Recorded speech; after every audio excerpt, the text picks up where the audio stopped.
Hi mga ka-foresters, nandito naman ako at samahan niyo ako upang tuklasin natin ang mga bagay-bagay, mga native trees at ibang pang mga bagay dito sa Pilipinas.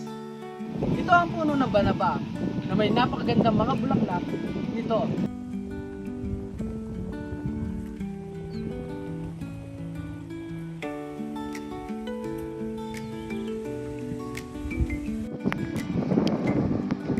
Mayroon ding iba't ibang tawag sa banaba, katulad dito sa Pampanga na mitla at sa iba ay panaglawan.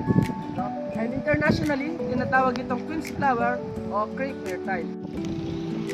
Native ito sa Southern Asia, Southeastern Asia, katulad ng Pilipinas at India. Kaya tinatawag din itong pride of India. Napakaraming gamit ng puno na ito.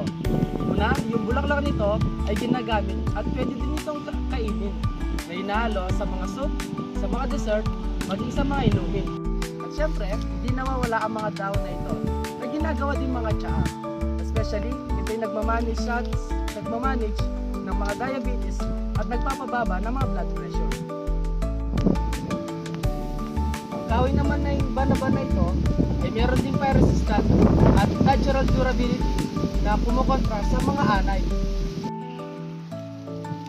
Malawak ang root system ng mga banaba, kaya ito ay ginagamit sa mga soil erosion control. Sa Indonesia, ginagamit ito pang reforestation degraded fields. Pwede din gamitin ito mga banaba katulad dito na pang roadside plant and also ornamental.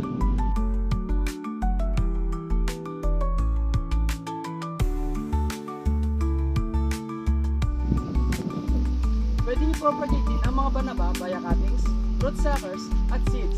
And syempre, no, pwede na mamulaklak ang mga banaba within 2 years kung ito'y ipapatubo mo mula sa mga seeds. Napakaangas naman ng puno na ito, no? Kayo, meron ba kayong kwentong banaba? Share nyo naman by commenting dito sa video na ito. At hanggang dito na lang sa susunod ulit na marami tayong matututunan about sa mga native trees dito sa Pilipinas.